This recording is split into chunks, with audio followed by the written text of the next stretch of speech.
listed. All invitees list. Which one list? Which one list?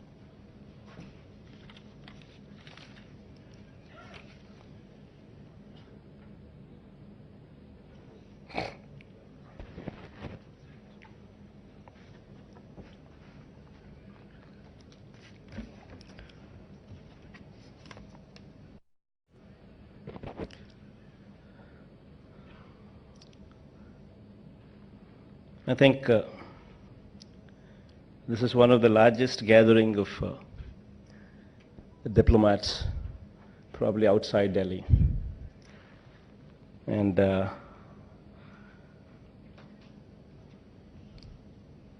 excellencies, the ambassadors, the high commissioners, consular generals, and other distinguished dignitaries from across the world. Representatives from Mongolia, Australia, Austria, Bangladesh, Bulgaria, Canada, Egypt, Estonia, Georgia, Indonesia, Japan, and the list goes on. I thank all of you for coming over here, and I welcome you, all of you, as well. More than 30 countries, more than 50 representatives, 16 ambassadors, all of them, I sincerely thank from the deepest of my heart. Today, I think it's one of the unique initiative what is being started over here. And the sincere thanks to central government for actually coming forward to make this a reality. I think all of you here are already aware of the state's background. I would not say that, we are a very developed state, we have everything on a platter. I wouldn't say that. We are a port state, there's no denial of that. We don't have a tier 1 city like Hyderabad or a Bangalore or a Chennai. I wouldn't deny that as well. But we have our inherent strengths. We have 975 kilometers of coastline. We have four ports, 6 airports. To begin with, this is our strength. And above all, adding to our strength, I'd like to speak a few words about the governance. One very important thing what attracts investment is how stable the government is. And I can take pride in telling you that no mandate was given to us. We have, out of 175 MLAs, constituencies, we've scored 86% of the seats, 151 plus seats. And as far as the parliamentarians are concerned, we're also proud to say that we are the 4th largest party in the country in number of parliament seats. And we're also proud to say that we share a phenomenal good relationships with the central government and as well as the neighboring Telugu state of Telangana as well. Not to ignore Tamil Nadu, the adjoining state as well, and Karnataka as well. So the ties with the neighboring states are phenomenal. Central government support is there. There's an overwhelming mandate in our favor. This could also add to our strength when we market ourselves to the outside world. And speaking of what we can do to facilitate better trade, I think of one or two very important aspects what would actually be a deal clincher. Today, most of the governments suffer in providing corrupt-free government, in providing transparent policies. This I take pride to say that our government here is committed to providing corrupt-free government, a transparent policy in place, a fair policy, what is very important to attract investment. This is very, very important, and I think we will stand as a role model in delivering these commodities. We recently passed an enactment in the Assembly, in the just concluded Assembly,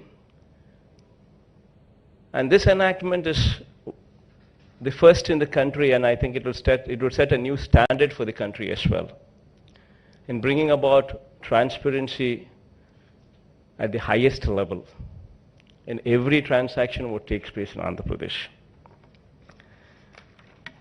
And a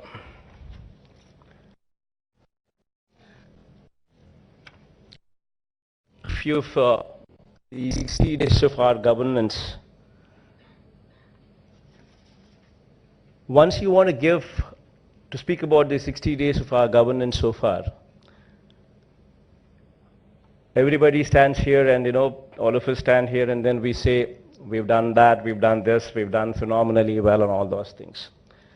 But I think most of them here also are aware of reading the newspapers, reading in the news, also aware of, few of the revolutionary decisions that we've taken also, what probably are slightly controversial also. I think that also lingers in few of the heads as well. This also, I think I should address these things in order to give you confidence, because otherwise there's no point. Everything what we do should have honesty. Everything what we ought to do should have commitment. I think sincerity and commitment and honesty, these are the things what actually drive anybody to come and have faith in us. If we do not deliver those, then there is no commitment, there is no faith, there is no honesty. Then you will have no takers. Few of the things what actually I'd speak about, what is very important, because you should see the other side of the story as well, because what you read in the newspapers, what you read in the news is one side of the story, and I don't know if it's fully been narrated. The other side of the story also, I think I'll just bring forth on two important aspects. One aspect is, we've recently made a decision to renegotiate on the power purchase agreements, especially these high-rate power purchase agreements. It's probably slightly controversial when it comes to speaking of a state to do something like that. But I'd just like to draw your attention to one simple aspect. What is the point in having a power purchase agreement if the DISCOMs are not to pay your bills? By the time I got into the Chief Minister's post 2 months before, it's only been 2 months since I got into this seat, into this place that I am in. And by the time I had come here and I had taken a review of the DISCOMs, the electricity position there, the DISCOMs position, the officers told me that we had 20,000 crores of arrears. 20,000 crores of pending bills, arrears. The government was not paying bills for the past one year to 1.5 years. Then what is the point in having these PPAs? Will it add any value? Number one, it doesn't add any value. The DISCOMs are already crumbling. So what do we do? If we are to be sincere about our cause, if we are to do something about it, we need to do something about it, even though they are slightly controversial. So what we did was, we need to give a win-win formula for everybody. Now we are trying to renegotiate. I do agree that, there are international communities there are banks there, and we need to give them confidence as well while we renegotiate. So we're coming out with a win-win formula policy as well, where, we're bringing them to the reality, saying that DISCOMs do not work like that, cannot function like this when the revenues are lower and cost of procurement is far higher, then no discom can ever function. And the only way we can do this is to bring a sustainable model where the rates come down, where probably investment could be treated as debt with a soft loan. These kind of innovative policies, if we don't come out with, there'll be nothing left of us to offer anybody anything. And also another important thing is, most of these subsidies, most of the income what comes to us comes from the industrial sector, because these are the people who actually pay up. We have a lot of cross-subsidy, what I think any government probably anywhere in the world would do to the farming community sectors. So these sectors do not pay much. They just cross-subsidy. The sectors what pay are the industry. And if our cost of procurement is high, then what do? We mark up something on that and then we sell to the industry.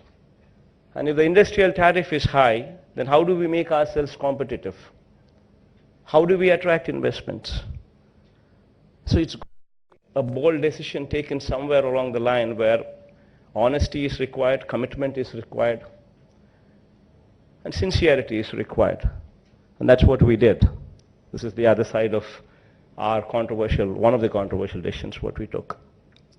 Then there's another policy also, what might actually raise a few concerns if the full version of the story is not told to. And that is, we recently enacted 75% local reservations. This is also one, it all depends on how you look at it. When we speak of America also today, we have America where governments there also is talking local jobs. This is a situation what is prevalent all over the world. And today, any industry what comes up anywhere, it adds to pollution, whether it is small quantum or whether the quantum is large. It all depends on the factory that's coming up. But every industry, every factory what comes up adds a little bit to the pollution. And why would anybody give lands to them willingly if they have no hope of getting a job? But this is something what one should actually look at it in a very proactive way, that this is pro-industry. We need to give people hope. We welcome industry. Why would anybody welcome industry? When there is hope that you will get a job somewhere in that industry, that factory, that people would actually start welcoming that industry. People would actually want the factories to come, want the industries to come. So this should be treated as a proactive step, wherein we would actually welcome. Then the other issue is, what about the talent? What about the skills? That would probably be one of the questions what anybody would ask. And here we have a clear-cut policy in place. Before the industry is set up, before the groundbreaking ceremony takes place, you give us the list of what is the qualification that you're looking at. And once we have a list of your qualification, we will work with you together in developing that skill. We will make every parliament one particular segment. And in that every parliament, we will adopt one engineering college there, and we will set up an office there, skill development center there, and we will actively participate with you, work with you, to actually develop these skills. We're not asking for funding there because we will support our children there to develop these skills, but we would definitely want you to support on the teaching faculty part of it, so that our people would be trained good enough so that they're acceptable to you at every level. And we've made this local concept because if this is not, you have so much of unrest everywhere. What is the point in coming and there if people are going to support coercion? There is so much of unrest actually taking place everywhere. If my state is not an exception, every state in the country is also having this difficulty. So it's very important that these needs are met with. So the other side of a controversial decision would also have to be looked in a very proactive way. So these are the two things what we actually took in these 60 days. While we've taken the third step is to actually call on you today, take the initiative today to explain ourselves that this is the reason that we've done this. And there is sincerity in this, and we require your cooperation and support in every way. This is reality. Yes, what Andhra Pradesh can offer you, well, these are the issues what I think, what I'd be just taking a few more minutes to just explain to you. You know, what we can offer you is we have a big coastline, 970 kilometers an odd coastline. We have 4 ports, as I've spoken earlier. We have 13 districts, out of which 6 districts already have an airport. We're going to enhance these ports. By the end of these 5 years, we will actually be coming up with 4 more ports. So that would make basically 8 ports. As I have said earlier, with these ports, we would add value. What we can offer is what Andhra Pradesh needs, I would say. Aqua products, I think, Harish Anna just spoke some time back about the blue economy and what kind of aqua exports we have. What kind of, and he also spoke about the rice bowl for the country being from here. But what we are lagging also, I would just speak about it, where we need your support and where we need your help, is to come up with, build standards for global markets. This is something what we need your help on. We manufacture products, but are they to the global standards? That is something where we need your help. We also want these gaps, good agricultural practices, the global standards. These global standards, both in aqua as well as agriculture sector, we require your help to come forward. We would work together so that our standards improve, so that we are globally competitive as well. So that, we help each other in a big way, be it agriculture, be it the marine part of it.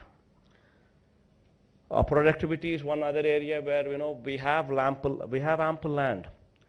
But I was just discussing with Harish the other day, and these are the things what needs improvement.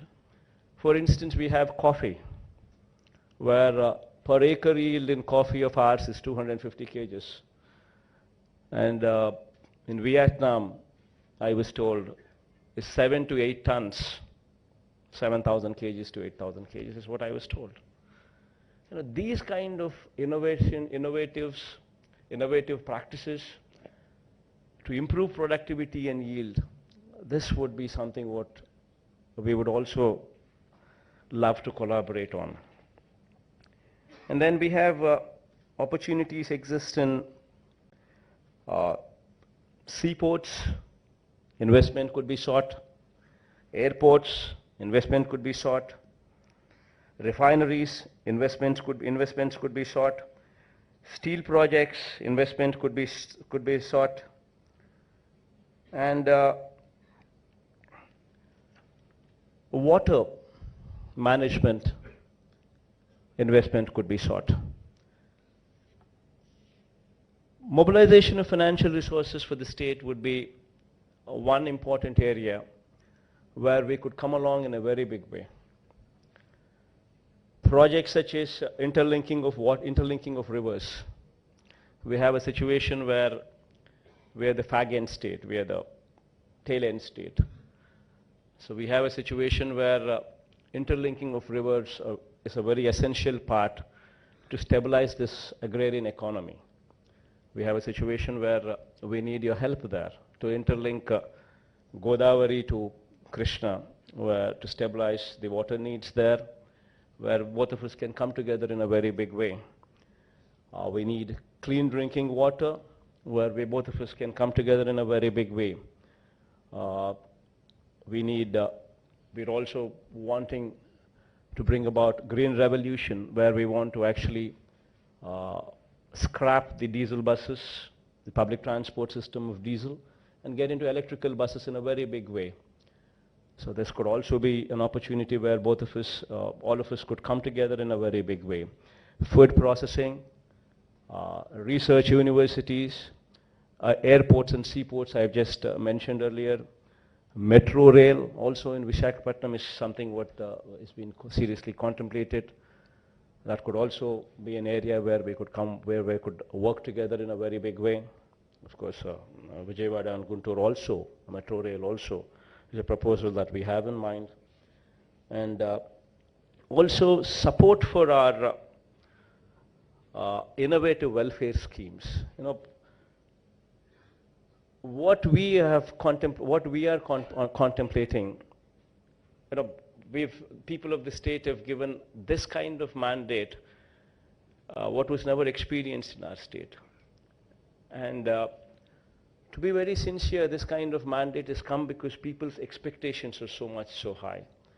And we have a situation where we need a lot of welfare schemes to also go by. Because, you know, our illiteracy rate, if you were to speak about, if country's illiteracy rate is 26%, our illiteracy rate is 33%.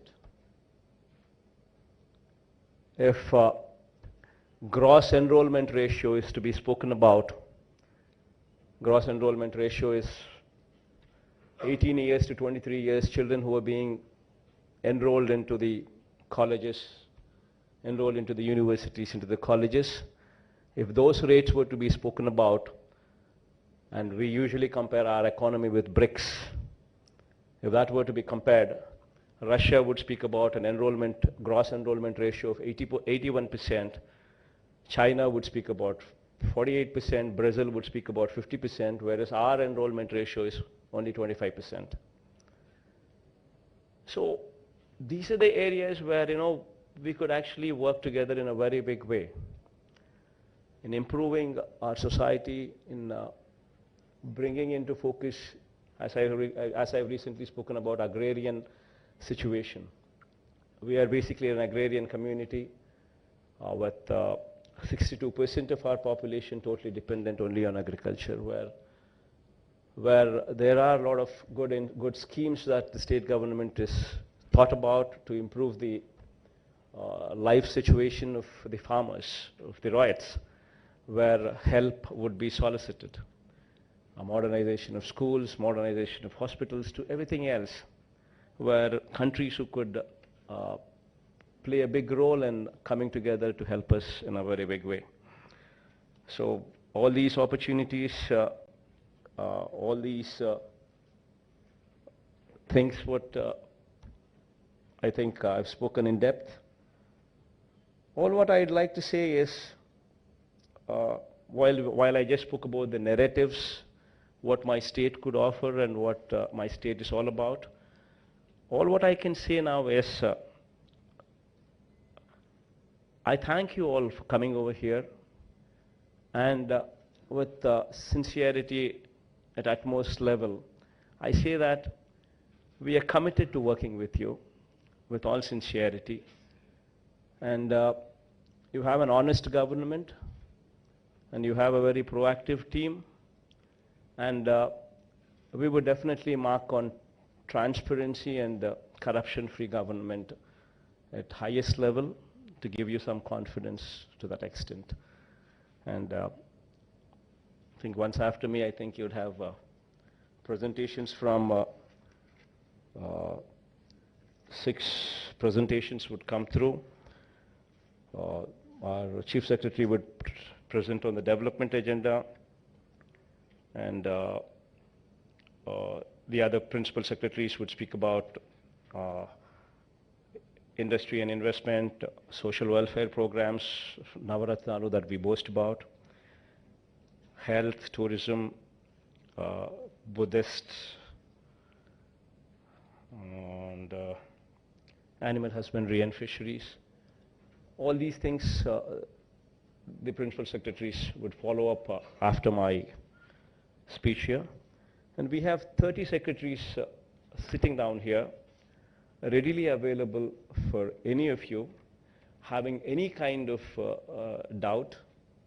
All the 30, we have 30 secretaries stationed here, and they will be very glad. We would be very glad to assist you, to help you in any of the doubts what you have, to clear those doubts, and so that we could come together in a big way. And I thank you all once again for coming over here with all sincerity. Thank you.